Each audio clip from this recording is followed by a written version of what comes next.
বন্ধুরা, পুরো চমকে দেওয়ার মতো খবর বেরিয়ে আসছে আফগানিস্তান থেকে। আফগানিস্তানে যেখানে আগে পাঞ্জেশিরের সিংহ থাকতো, সেখানে আজ হাজারিস্তানের এক সিংহ বেরিয়ে এসছে তালেবানের বিরুদ্ধে। আর হাজারা ফোর্স কিভাবে কাবুলের দিকে এগোনো শুরু করেছে আর কিভাবে দখল করেছে বড় একটা অংশ, সেটাও আপনাদের বলবো। আর তারই সাথে আহমেদ মাসুদের সেনাও তালেবানের কবজা ছাড়িয়েছে। বন্ধুরা, যেভাবে আমরুল্লাহ সালেহ এবং আহমেদ মাসুদি যথেষ্ট ছিল না তালেবানের বিরুদ্ধে, সেখানে একটা লম্বা চওড়া সেনাবাহিনী নিয়ে কাবুলের দিকে এগোনো শুরু করে দিয়েছে হাজারিস্তানের সিংহ। আজ্ঞে হ্যাঁ বন্ধুরা, আর হাজারিস্তান নামের একটা জায়গা রয়েছে যেখানে হাজারা কমিউনিটির লোক থাকে আফগানিস্তানে। তো ওনাদের যে কমান্ডার রয়েছে, কমান্ডার আলিপুর, ওনারা তালেবান যবে থেকে এখানে এসছে তবে থেকে তারা কি করছে সেটা হয়তো এখন আর কাউকে বলার প্রয়োজন নেই। সেই জন্য সেটাকে দেখেই হাজারা ফোর্স, যেটা কমান্ডার আলিপুরের আন্ডারে রয়েছে, তারা বেরিয়ে পড়েছে তালেবানের থেকে আফগানিস্তানের রাজধানী কাবুলকে পুনরুদ্ধার করতে। আর তারা হাতিয়ার নিয়ে এগোচ্ছে। এখন এখানে দেখা যাচ্ছে লোকাল মানুষরাই স্বয়ং তালেবানের বিরুদ্ধে অবতীর্ণ হচ্ছে, আর একভাবে আফগানিস্তানে গৃহযুদ্ধ হওয়ার সংকেত মিলছে। বন্ধুরা, কাবুলের দিকে এগোনো সমস্ত সেনারা শুরু করে দিয়েছে, আর একের পর এক অঞ্চলের দখল ছাড়িয়ে নিয়ে ওরা আবার ফেরত চলে যাচ্ছে। আর এই যে হাজারা ফোর্সেস রয়েছে, তাদের নিয়ে বলা হচ্ছে ওনারা বেহেসুতের অনেক বড় একটা এলাকা তালেবানের দখল থেকে ছিনিয়ে নিয়েছে।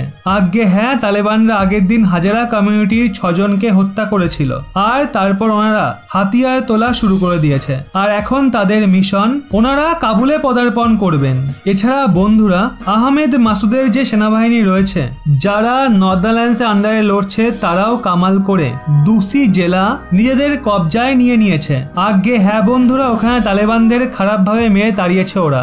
আর এই যে রেজিস্ট্যান্স ফোর্সেস রয়েছে যারা তালেবানের বিরুদ্ধে লড়ছে, ওরা লাগাতার কাবুলকে ঘেরার চেষ্টা করছে। আর এই সময়ে মোটামুটি 3টে রেজিস্ট্যান্স ফোর্স আফগানিস্তানের রাজধানী কাবুলের দিকে এগোনো শুরু করেছে।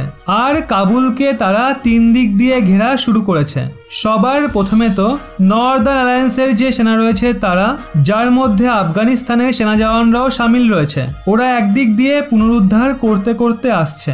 অন্যদিকে আফগানিস্তানের নিজের যে সেনা রয়েছে ওরাও এগোচ্ছে কাবুলের দিকে, আর তারা আমরুল্লাহ সালেহের কমান্ডে ওখানে লড়ছে। ওদিকে তৃতীয় হাজারিস্তানের কমান্ডার আলিপুরের আন্ডারে যে হাজারা সেনা রয়েছে, ওনারাও লড়া শুরু করে দিয়েছে।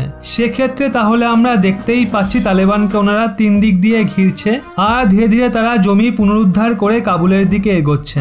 বন্ধুরা, কাবুলকে পুনরুদ্ধার করা এর জন্য প্রয়োজন, কারণ যদি একবার কাবুল থেকে তালেবানদের সরিয়ে দেওয়া যায় তাহলে গোটা আফগানিস্তানে তালেবানের দখলকে আর স্বীকার করা হবে না, কারণ কাবুল আফগানিস্তানের রাজধানী।